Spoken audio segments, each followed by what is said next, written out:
জৈব কৃষি ও জৈবিক বালাই ব্যবস্থাপনা প্রদর্শনী। বন্ধুরা, ভিডিও চিত্রে একটি সাইনবোর্ডে তেমনই কিছু কথা লেখা আপনারা দেখতে পাচ্ছেন।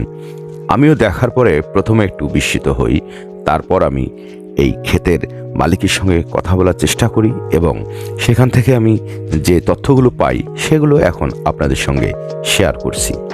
দূরের এবং কাছের যেখান থেকে এই মুহূর্তে এই ভিডিওটি দেখতে পাচ্ছেন, আপনাদের সকলের সুস্বাস্থ্য কামনা করে শুরু করছি ভিলেজ অ্যাগ্রো ইউটিউব চ্যানেলের নতুন এই ভিডিওটি। বন্ধুরা, সমন্বিত বালাই দমন পদ্ধতিতে এখানে চাষাবাদ করা হচ্ছে, তাও আবার জৈবিক পদ্ধতিতে।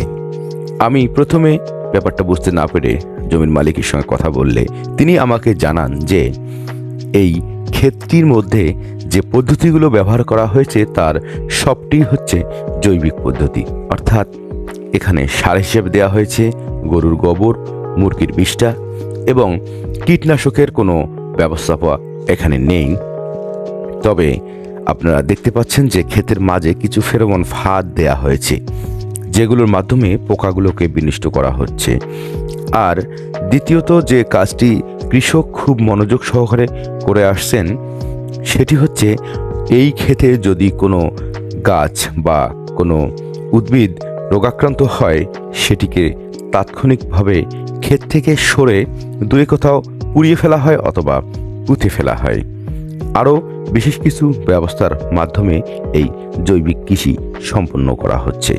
বন্ধুরা, আমি এখন আপনাদের সঙ্গে যে বিষয়টি নিয়ে কথা বলবো সেটি হচ্ছে, দেখুন, আমরা যারা সার কীটনাশক দিয়ে ভরপুর করে চাষাবাদ করি তাদেরও ক্ষেতের যেরকম রেজাল্ট আসে, ঠিক ইনি যে জৈবিক পদ্ধতিতে চাষাবাদ করেছেন তারও রেজাল্ট কিন্তু একই পর্যায়ে চলে এসেছে।